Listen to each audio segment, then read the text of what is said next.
Ladies and gentlemen, can I please have your attention? Broadcasting around the world. Well, hello. This is your number one internet radio station.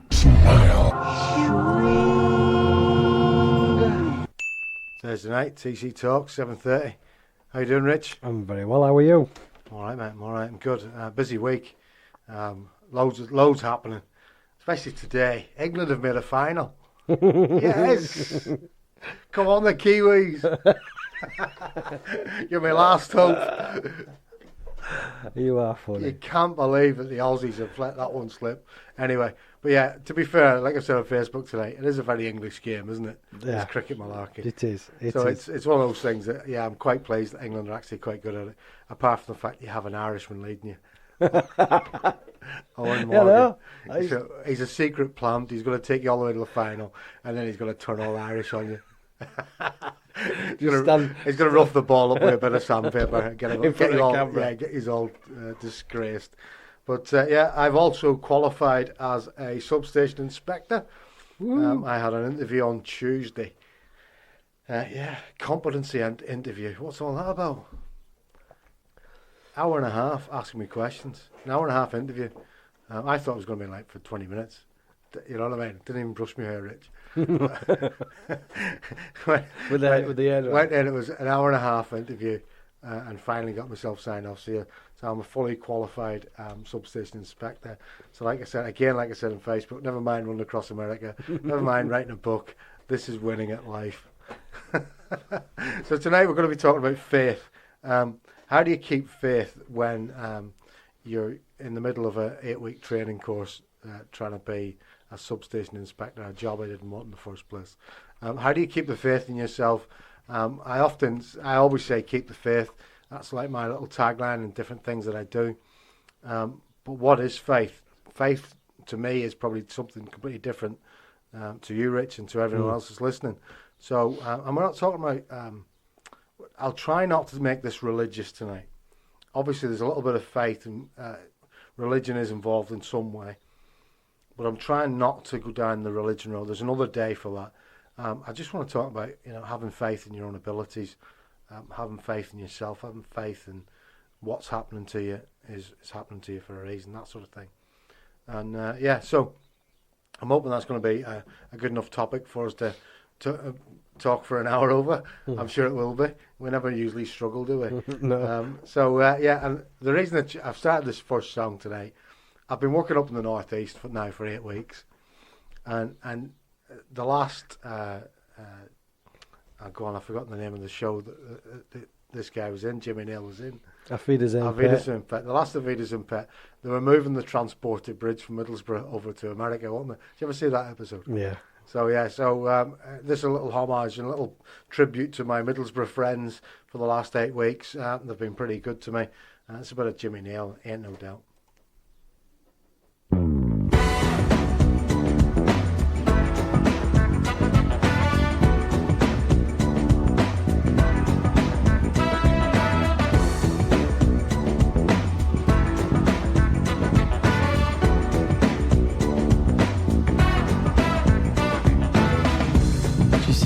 It's not you, it's me.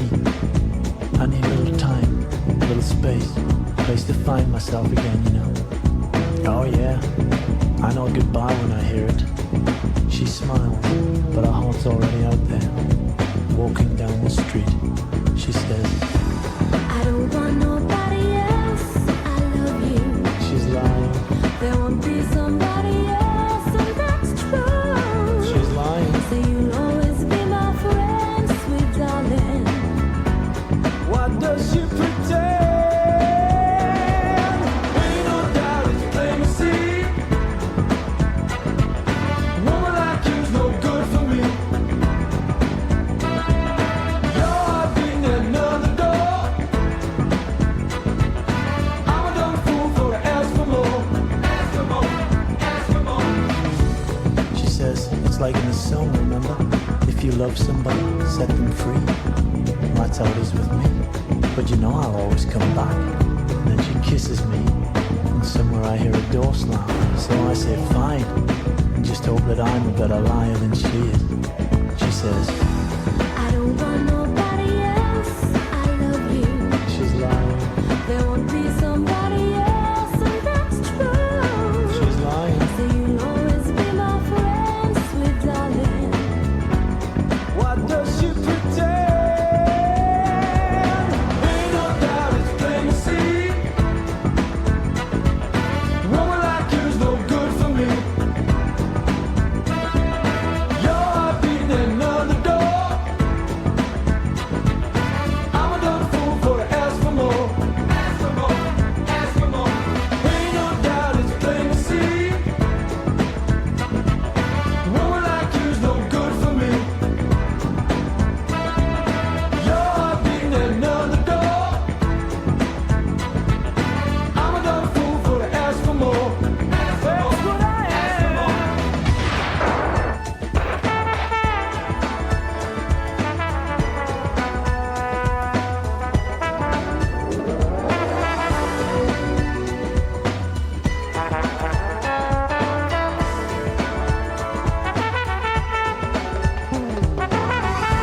I don't want nobody else. I love you. She's lying, There won't be somebody else, and that's true. she's lying. So you'll always be my friend, sweet darling. What does she pretend? Ain't no doubt it's plain to see. I'm a fool. Woman like you's no good for me. No matter how I try. Your heart beating another door. I'm a dumb fool for to ask for more. That's what I am. Ask for more. Ain't no doubt it's plain to see.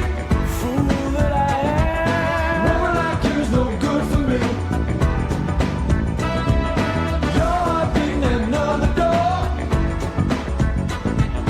I'm a dumb fool for to ask for more. I still love you. Ain't no doubt it's plain to see. Woman like you's no good for me. Your heart beating another door. I'm a dumb fool for to ask for more. College Grove Nursery in Wakefield has been providing the highest standard of childcare for over 22 years. Situated on Eastmore Road, we are close to the M1 and M62 motorway network and also convenient for Wakefield city centre, schools and major places of employment. For more details, check out our website at www.collegegrovenursery.co.uk or give us a call on 01924 200 120 to arrange a visit. College Grove, a special nursery which takes a hand, opens a mind and touches a heart. What do you think about Jimmy Neal? We love Jimmy Nail. It's just Oz have our such feeders a in. good song. I really enjoyed that. You know, I heard it the other day on the radio, and it's well worth listening to it again. Right, so faith. Full disclosure, religion is a big part of my life. Even though I'm not a practicing Catholic anymore, or even practicing Christian, to be honest with you, but I'm a firm believer in God, and firm believer in religion, or spirituality. Not so much organised religion these days. I'm a little bit with all the scandals that went around the Catholic Church and all the scandals that go on about some of the churches now about their attitude towards gay life is abhorrent to me. Some of the comments are still being made by people, and I'll defend their right to be able to say what they want to. They do have a right to say what they feel is their beliefs.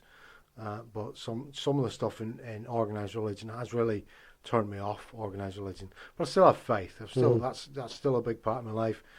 Still believe in Jesus, still believe in God and all that sort of stuff. So, but faith for me has played a massive part in my early life. So growing up in Belfast, faith was religion.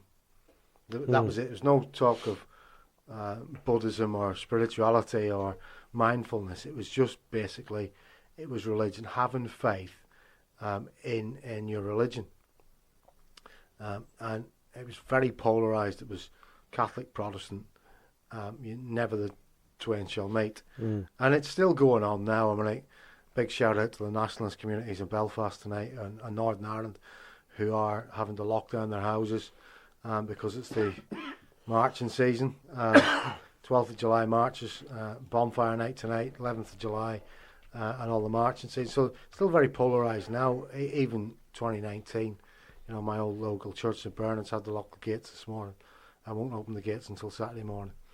So it's just sad still that it's still going on, this triumphalism of religion. But my faith has played a big part in my life from a very young age. My uncle was a priest. My auntie was a nun. And as soon as I was old enough, I took the sacrament, so I took my first confession, then First Holy Communion. I was serving on the altar. That was what I wanted to do. My whole, you're going to laugh at this, but my whole direction in life, I wanted to be a priest. That was Really? it. My sole ambition in life was to work towards the priesthood. And it was, you know, so Mass, I would serve on the altar 4, 5, 6 times a week if I could. Getting out of school to do it, but would do benediction after school. Would do everything I could to be in the church. So it played a massive part. And I think for me, it was such a turbulent time at home, and there's so many people being killed on the streets of Northern Ireland, that I had to hold on to a belief system somewhere, that faith. You had to have faith in something, because if you looked around you and saw all the people being killed and people being hard done by, and you know, the second-class citizens of the nationalist community, whether we believe it or not, was hard to watch. If you didn't have faith, you just give up. And I think that's where my faith comes from. It's this indomitable spirit that you have inside you. I mean, it was epitomised for us as nationalist kids during the hunger strike. And I don't like mentioning the hunger strike on an English radio station. I really don't like mentioning it because it's still so polarised. It's still so many people against what went off in the early 1980s. But that was a real faith in their beliefs of this is what we believe to be right for the larger group of people who are imprisoned. And they starved themselves to death for it. And that to me is really instilled in me a belief system. And I think your belief system is inextricably linked to your faith. You know, if you don't have a belief system, if you don't believe in anything, it's very hard to have a faith in something. You know what I mean? If you don't believe in your people, if you don't believe in your cause, if you don't believe in your purpose, it's very hard to have faith. You know what I mean? I think about the miners. You know, the miners, well, and again, you get two sides of the coin here. You get the people who are all going, the miners did it. No, I don't believe that for a second. The miners came out on strike because they firmly believed in what was happening was wrong. And they had a belief system. And they had faith that by going on strike, they would get some sort of a solution and they'd bring attention to what was happening. As it happens, they didn't bank on coming up against Mrs. T, sadly. And the same with the hunger strikers. They were matched with Mrs. Margaret Thatcher. And, you know, that faith. But then again, she had massive belief in her views and the faith in her own ability to do a job. And whether we like her or not, she did some sort of a job. She certainly did a job on the miners. Oh, God, yeah. She definitely did a job on Northern Ireland.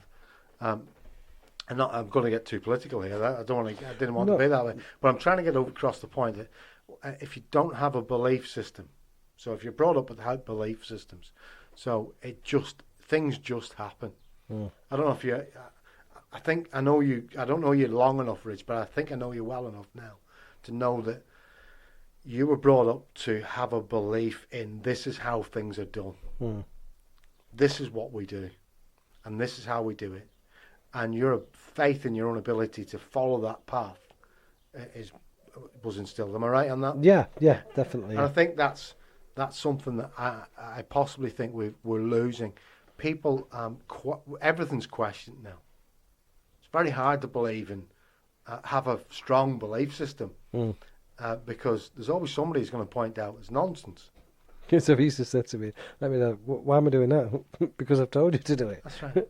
Oh, right, okay. Yeah, you know, Oliver says it all the time. Why is it like that? It just is.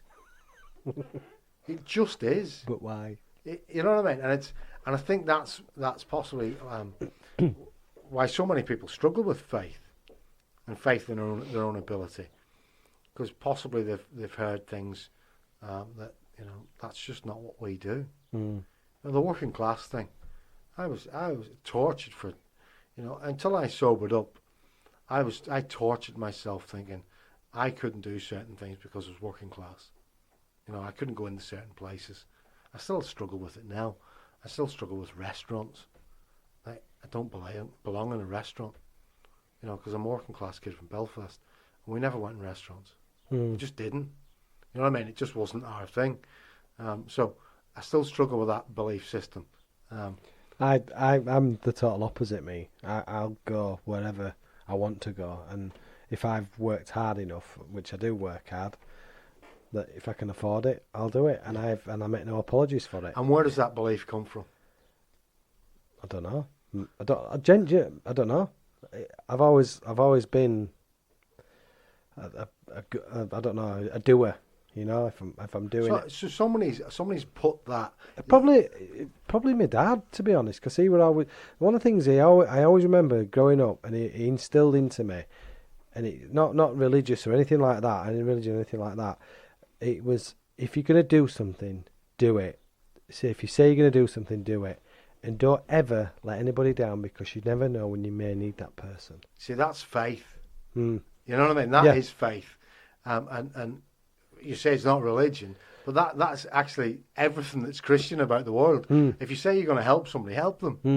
Yeah. You know what I mean? And that's so and that's faith, and so that's being instilled in you at a very young age. It's absolutely fantastic to hear, and you can see that comes out then for as long, and that's a belief system. Yeah, that then I never thought of it feeds that into way. your faith. I've never thought of it in that way, to be honest. But yeah.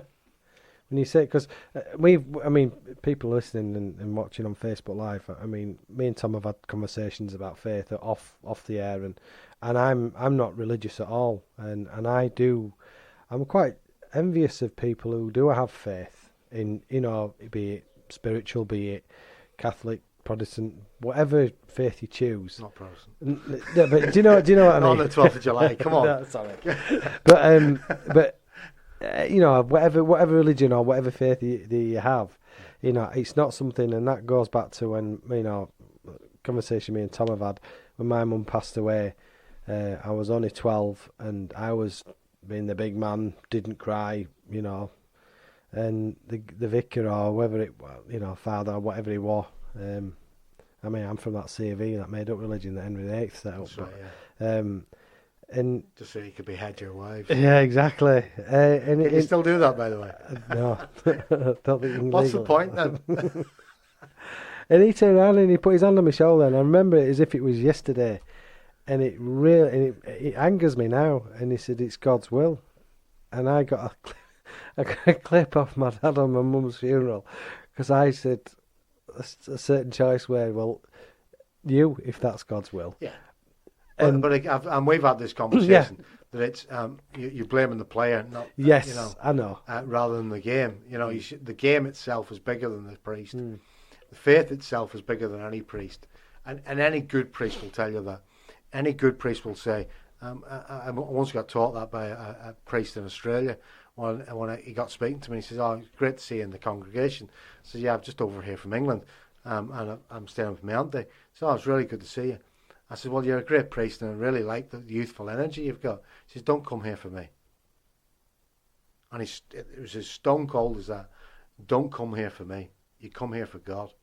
You come here to instill your faith. You don't come here for the priest. You come here for your religion and your faith. And it was a big eye-opener for me. I was like, it kind of jolted me, because I always idolised the priests.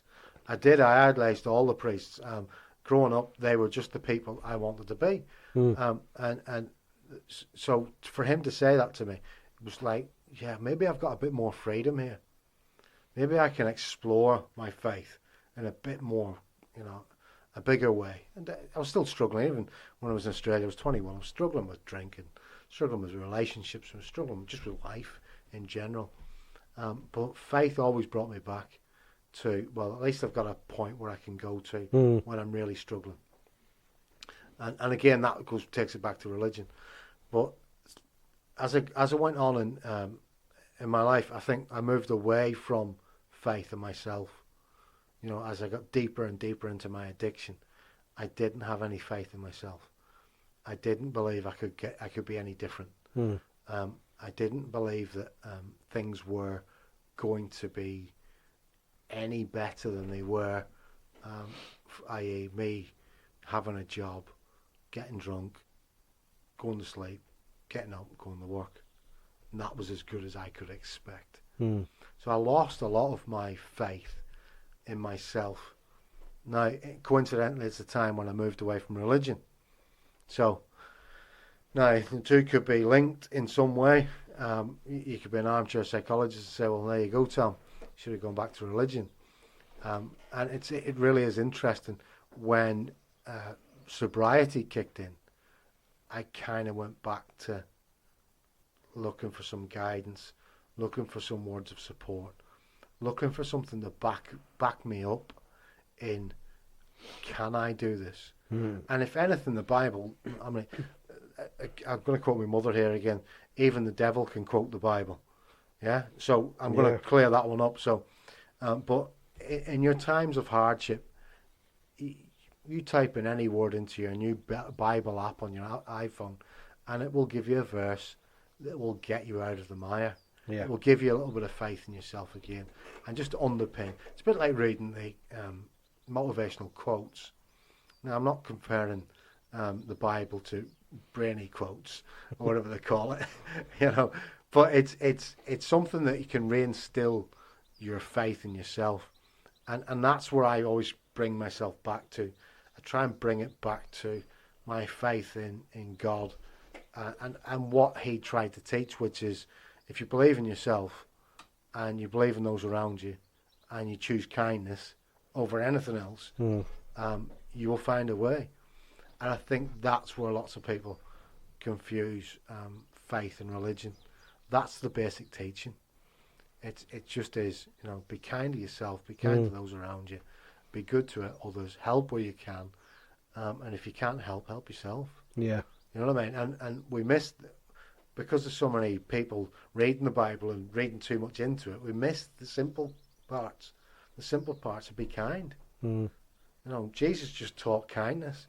He didn't teach anyone to go and riot or rob or steal or do anything. He didn't teach any of that. He just taught to be kind.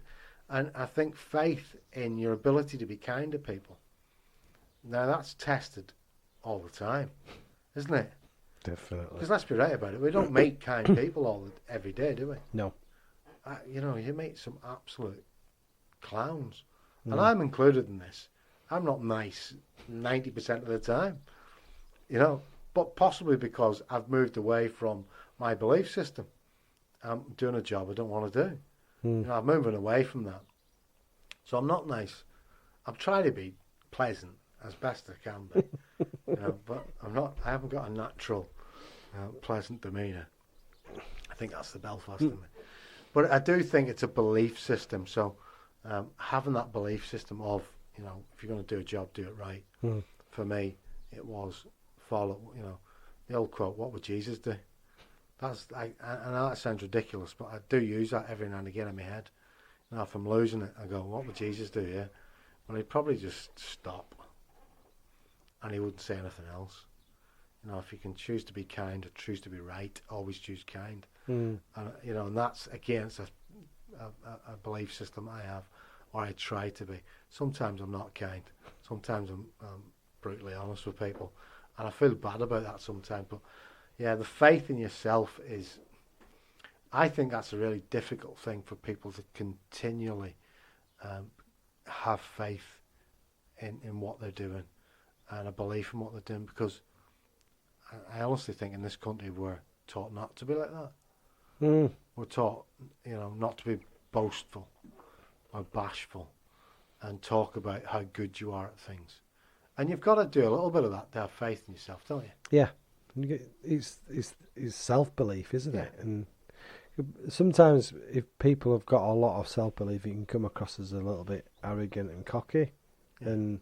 But I quite like that, me. But isn't it amazing though how many people are seen as being, like you say, that are not nice people then, and you think, well, hold on here, that's self-talk. So a child brings himself up or herself up from the streets and is very good at football or cricket or rugby, and does a lot of self-talk. Danny Cipriani, for example, a lot of self-talk. He's full of himself, but he has an ability to back it up, and we knock him down. We knock him down because he's being too boastful. He's being too cocky about himself. And I think you can understand why people struggle to have faith in themselves, don't you? This self-deprecating thing that we do, and I do it all the time, you know, where you know, somebody was talking the other day about running at a barbecue, was that, and you know, she was saying how she was training for the Yorkshire Marathon in October. I said, oh, very good. This is how are you getting on? She went, oh, I'm doing all right. I'm doing this, that, and the other. I'm up to 10k, and I'm doing this. My long run's 10 miles on a Sunday, and this, that, and the other. She says, have you ever run? I said, no, not much. The lad that was barbecue was like, you what? Not much. He's run across America. And I felt really bad then, because she thought I was being funny. And I wasn't. I was literally trying to save the bushes and go, look, no, I don't really run that much. Just you don't anymore because of injury. But I mean, I think for what you did, and not just the run across America, but all the other, you know, the other marathons, the what was the ultra marathons and all sorts of bloody deserts, and you know, it's a phenomenal achievement, and you should be. I'd be singing it from the treetops. I would. Yeah, it's funny rolling. It's not. No, but we're not changing the world, are we? No. But to do what you did is a phenomenal achievement. I think even now you talk about being bashful. You know, where's Snow White and other six? You know what I mean? But it is. It's one. It's hard though, isn't it? And although having said that, in order to do that stuff, I had massive faith in myself. Huge faith. Had to. The faith in my ability to go out and conquer some of the things that I had to do was beyond normal, really. I mean, even doing things like building the gym in the bottom of the garden, having faith that I could go and qualify as a personal trainer and run a personal training company from the bottom of my garden with no experience, none whatsoever in the gym, it was either faith in myself or complete and utter lunacy. And I think there's a little bit of mental health going in there as well, Rich. There's a little bit of the old bipolar going in. You know what I mean? But that faith in yourself, but it's very hard. I find it hard to talk about having faith in yourself and knowing, having that firm belief in yourself. The only time I really like talking about it is during the school talks that I've done. You know, and I'm really proud of that. I have a belief system in that. I believe that was good work. You know, the run across America was a nice stunt, if you will. Yeah. Running the Marathon des Sables, nice stunt, nice PR exercise. But the actual email in 3,000 schools, again, when I had no knowledge of how to be a speaker, I just believed in what I was talking about. And I had faith in my ability to do that. And I had my faith in my ability to be a speaker. Despite the fact that people saying, oh, you need to go and be taught how to speak and do this and do that. And I'm looking at them going, what are you talking about? How do you teach somebody how to speak? I've been speaking in pubs for 20 years. I've been telling stories for 20 years in pubs. I know how to tell a story. You know, just don't let the truth get in the way of a good story. That's the way. That was the way I was always brought up. And it's one of those things that faith in my ability to go off as a speaker, again with no ability, no training, just this is what we're going to do. This is how we're going to do it. Effort, inspiration. We had effort, personal training, and effort, inspiration. We had a brand built up. This is just me and Zoe together as a team on our own, and me just driving it, going, we've got to have faith in this. We've got to believe in this. And I think that's sometimes where people kind of fall down when it comes to their own faith, is they get a little bit into it, they dip their toe in it, and they don't commit. They don't jump in 2 feet and go, no, this is my purpose. This is what I'm going to do, and this is why I'm going to do it. I know for a fact over the next couple of years, I'm going to have to bite down hard and do this job as a substation inspector. I'm 45 in September, and I've got it in my head, if I can do 3 years till I'm 48, and hopefully in those 3 years, I've found my purpose again, and I understand what I'm going to do, and my faith will come back, because I've lost my faith in my own ability. So I think my faith might come back. So there you go. So right, we're going to have a break, because I'm rambling again, aren't I? It's not like me to ramble, is it? Not at all. I can't believe I've done half an hour. Talk about tomato sauce. Cool. Right, the next song I've chosen, I Shazammed it the other day because I'd never heard them. I don't know the Ramones. I've never, or Ramones or the Ramones, I don't know. I've never heard them until, well, obviously I have heard them because they're all over the place when you listen to them. And again, I thought this is pretty good. I don't even know how to say it, but I think it's called Blitzkrieg Bop.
We got caught out a little bit there, Tony. See, you told me you're a Ramones fan. You should have known it was an end. Zip. Oh, hang on. We've nearly been banned on Facebook. I've been banned on Facebook. Yeah, because of the Ramones. Cheers, the Ramones. Yeah, there you go. So, yeah, so there you go. Quite like that. Good little bop, as they say these days. Yeah, I was saying just before that, I've lost a little bit of faith in myself. Oh. Hold on, what's he doing here? Sorry about that. If you can name that tune in too. Right, so Rich is getting a bit carried away with the knobs. Yeah, so I lost a bit of faith in myself over the last couple of years for whatever reason, different things that have gone on, and I kind of lost sight of why I was doing a few things. So having that ability to understand why you're doing things, and if somebody made a comment today on my Facebook, Zoe Denton, and she was saying about having the faith that even when the bad times are coming through, having faith that you're going through those things for a reason. That's hard, isn't it? It's hard. I mean, what we're going through at the minute as a family with Aura it's hard to accept that this is for the greater good. Yeah. Now, a friend of mine sent me a message today, and we were talking about our kids and how they were both struggling, and I sent her a message back. So we have to listen to the quote from Dr. Wayne Dyer: "Life is unfolding as it should." Now, Wayne Dyer, I don't know if you know Wayne Dyer's work. He's no longer with us, but he's some phenomenal work. But that's a man with faith. To be able to turn around to somebody who's going through certainly what we're going through at the minute, or what loads of families are going through, as we discussed last week, with different illnesses and different things going on with their kids. There'll be people going through divorces, financial problems, and to turn around to them and go, life is unfolding as it should. Yeah. Now, he obviously didn't come from Wakey, because I can imagine if he'd have come out with that in Wakey a few times, he'd have ended up with a slap. But it is one of those things that I take great heart from that quote. And it gives me a lot of, it gives me faith that, yeah, this is the way it's supposed to happen. I've got to be careful, because I'm not saying that Orla's supposed to be sick. I'm not saying that. But this is the way her life is unfolding. Therefore, we have to accept that. We have to have the faith. And keep the faith on it. It's the Serenity Prayer. I talked to Orla about the Serenity Prayer. Have you heard of that? The Serenity Prayer is the prayer for the addict, right, for the alcoholic. And the Saint Alcoholics Anonymous, even though Alcoholics Anonymous is not a religious thing, but anyway, there you go. God grant me the serenity to accept the things I cannot change, courage to change the things I can, and the wisdom to know the difference. Now, that's faith. That's faith in a nutshell. So accept the things I cannot change, courage to change the things I can, and the wisdom to know the difference. So how many parents are out there with their children who are struggling and having to have the courage to know the difference between what you can change and what you can't? Sorry, the wisdom to know the difference between the two. So there's certain things that you just starting to accept the things you cannot change, courage to change the things you can, and the wisdom to know the difference. Wisdom comes from faith, I believe. It's your faith in the universe is happening as it should. And I think that's when we start to go down those roads, we're going into lots more spirituality. And with Wayne Dyer's work, it really is all based upon his 100% faith in he has no influence over what's happening in his life. He just has to accept what's going on in his life. And that bit is the bit. So Jesus, let's take Jesus as an example. He had to accept that he was going to get nailed to a cross. You know what I mean? That was it. That was his life unfolding as it should. And that takes great faith to know that you're doing that for the greater good. That is just what happens. And that's faith. There's certain other people who have done stuff. Mother Teresa. If you look at all these people who are spiritual icons, they had great faith in the work they were doing. Mother Teresa lived in poverty, lived amongst the children of India on the streets in Delhi, and literally ate with them, slept with them, couldn't wash, was literally living like a street urchin because she had a belief that that's what she was there to do, until she eventually was able to get enough funding together to open an orphanage and to help more and more kids. But that's 100% having faith in your abilities and having faith in your path. And Gandhi, faith in his ability as a leader and his ability as a spiritual teacher, non-violence.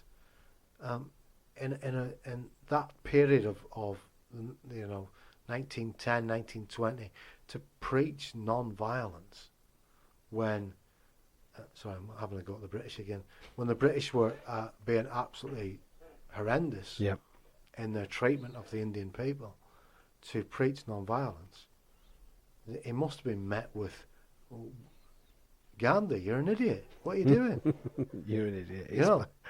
But it must have been met with that a few times. But he knew, and he had faith that that was the right approach. The non-violence approach was the only way to beat violence. Now, when you say that out loud, non-violence is the only way to beat violence, you go, that's, even now in 2019, it goes against our, if you get slapped, slap him back. You know what I mean? It goes against what we were brought up as with kids. You know, certainly in Northern Ireland, it was tit for tat all the way. But to do that in the early 1900s, he must have been met with some, but that's a man with extreme faith in what he's doing. Then you get the flip side of leaders who had faith in what they were doing. Hitler. There's a guy who had faith that that's what he was doing. Now that's misguided faith. Yeah.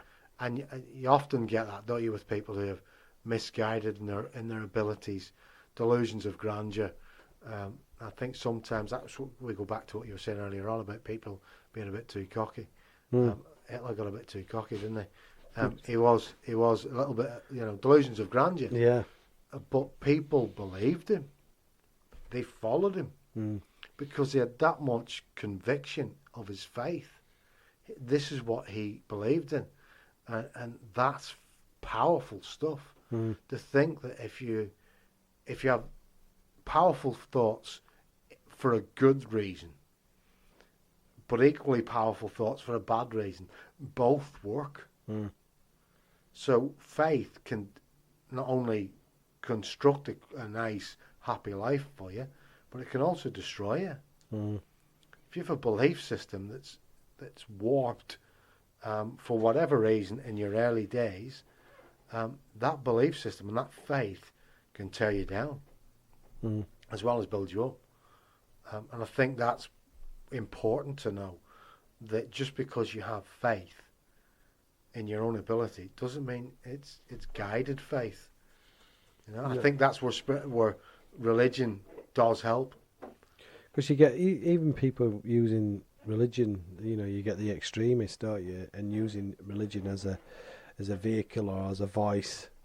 And actually, I don't think any religion condones the violence and taking the lives of others. Like I said earlier on, the devil can quote the Bible, and that's a quote for a reason, because often we hear people quoting stuff from the Bible to back up their ludicrous claims, quoting stuff from the Quran and quoting stuff from all sorts of different literature, and you think, but it's just nonsense. You're quoting stuff there just to suit your own aims, and that's when your convictions are, where your belief system is off. It's off kilter. Something's gone wrong with your belief system, and I think that's why it's so important that we give our children a belief system, and they've got to believe in something. You know what I mean? They've got to have something. And I don't. Somebody asked me a question the other day. Do you think atheism is a problem with people with depression? People who don't believe in anything. Do you think that has an effect on people with depression? And you'll never get the figures on that. You'll never get the figures on who believed. Certainly with suicide, I would love to know the figures. How many of those people had no faith at all? Had no religion? Because here's the thing, in my darkest hour, in my darkest hours, there's always one place to go. And that's my faith. And my faith is underpinned by thousands of years of other people going through turmoil, going through struggles, going through strife, and going through things that were unimaginable for other people. And for me, that's the thing that gets me out of the hole sometimes. And I often wonder where people who don't have faith go. Where do they go for the spiritual guidance? How do they navigate their way through life? I really struggle with that one. And possibly worth just pondering on while we go for another record. I've chosen this one because I'm going for an album a week these days. See, it's getting paid every week. It's brilliant. I can build up my iTunes library. Somebody talked about Spotify the other day as well. I'm not convinced about Spotify, because obviously poverty's going to knock on my door soon enough. When poverty knocks on your door and you stop paying your subscription, you don't own the music, do you? No. So no, I'll stick to my iTunes. Thank you very much. And a suggestion came up with my thing the other day about this for an album. INXS's album Kick. And do you remember the album? 87 it came out. Yeah. Just listen to that again. Just get the album on and listen to it again. I've chosen Devil Inside, but because you could have chosen any number of tracks from this album. Superb.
Inside,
you're looking for custom-made curtains and blinds, get yourself down to the Curtain Shop.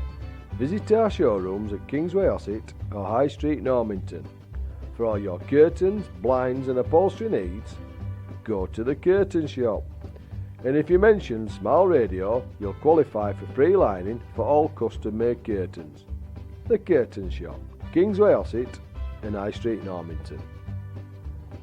The Curtain Shop. There you go. We go from Michael Hutchins to the Curtain Shop. We get everything here at Smile Radio, don't we? From one extreme to the other. It's brilliant. I love that advert. It's one of my favourite adverts of all time. But yeah, NXS Kick album, fantastic album. Great to hear Michael Hutchins again. A tragically wasted soul, you know, but a waste of life, but a waste of a life. Well, it wasn't a waste of a life, was it? Because he did everything he needed to do, didn't he? I think that there's a life that ended. He couldn't have gone. Do you know what? He said, "I've given the ball a good kick there, haven't I?" It's like George Best. I remember the thing he were.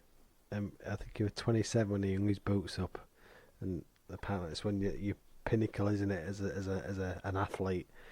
And he'd got the Miss World, been all the money on the bed, and the guy, the porter or whatever, just looked at his shook. Where did it all go wrong? That's right. Yeah. But it is. Michael Hutchins obviously would like him to be around because he was an absolute character, and obviously everything that happened after that with Paul Yates. Just a real tragedy of the whole.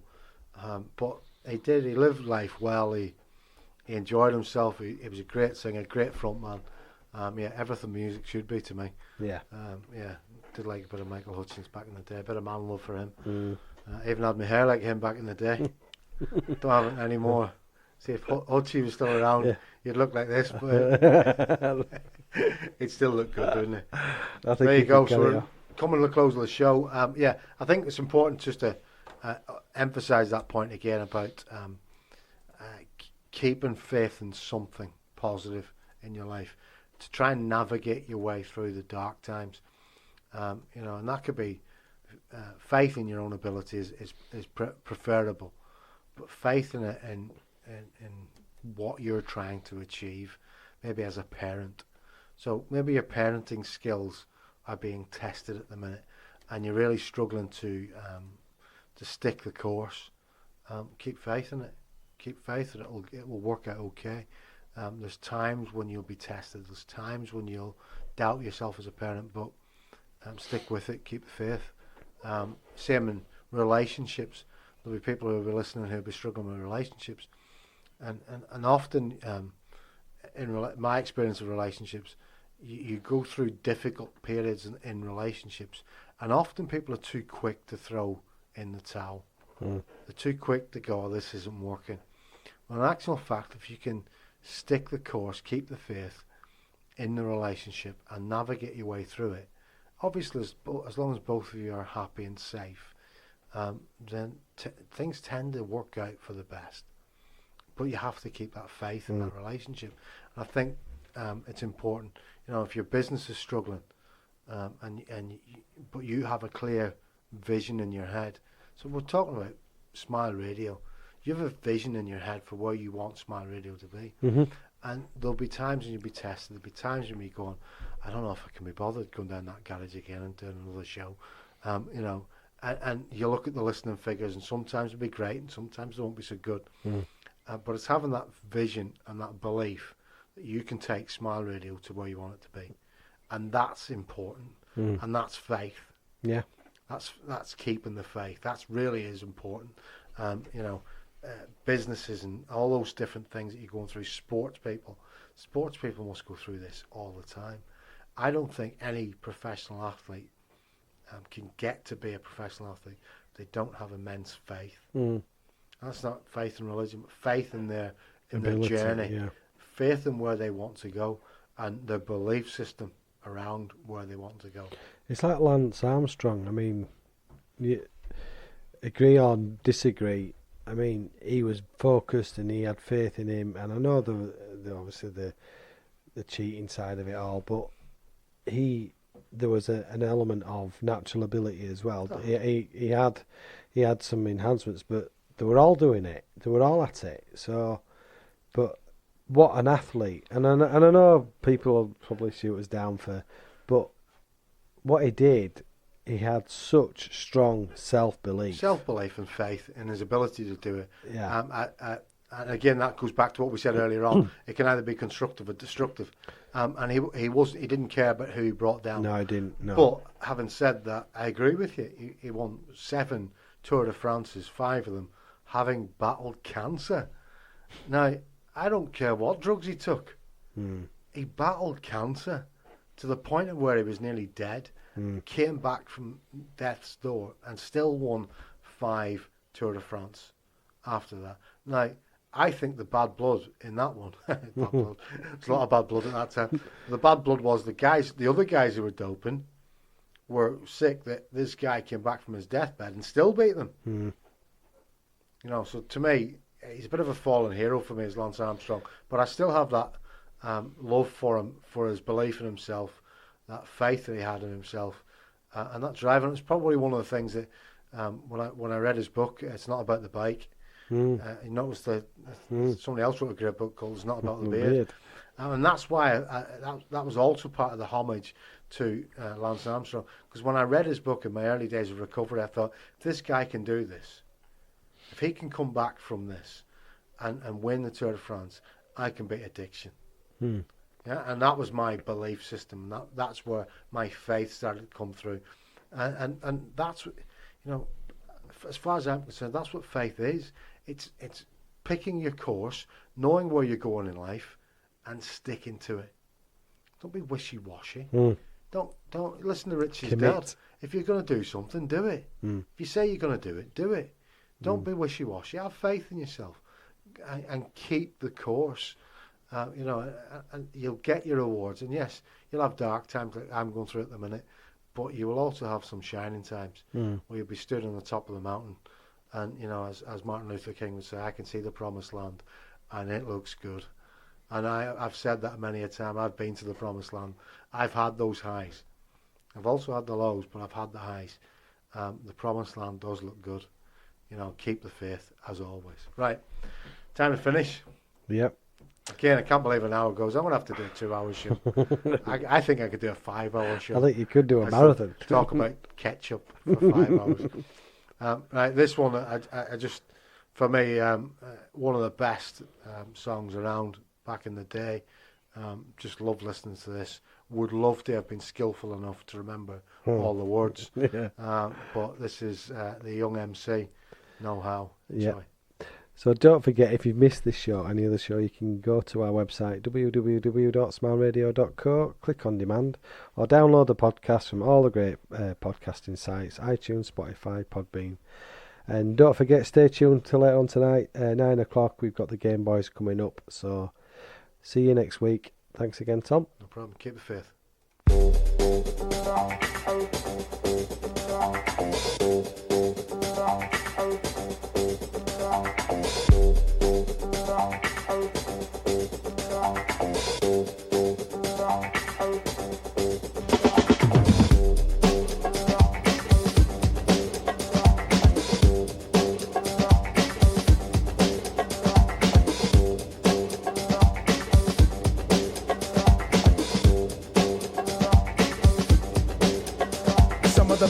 Rhymes ever made by man are going into this mic written by this hand, are coming out of this mouth made by this tongue. I tell you now, my man, my name is Young, but so you think that this your destiny to get the best of me, but I suggest to be quiet, bro. Don't even try from the east and west of me, taking it and never breaking it, or even shaking it, grooving it, and always moving it, cause I'm not faking it, pulling out rhymes like books off the shelf. Born in England, raised in Holland, thought to go for myself. This is stone cold rhyming, no frills, no fluffs, and it's no accident that these rhymes sound tough. I'm going off, baby, there's no turning back. I'm on your TV, on your album cassette, and 8-track, and when the show is finally finished, I'll be taking my bow. My name is Young, and yo, I got no how. You know what I'm saying?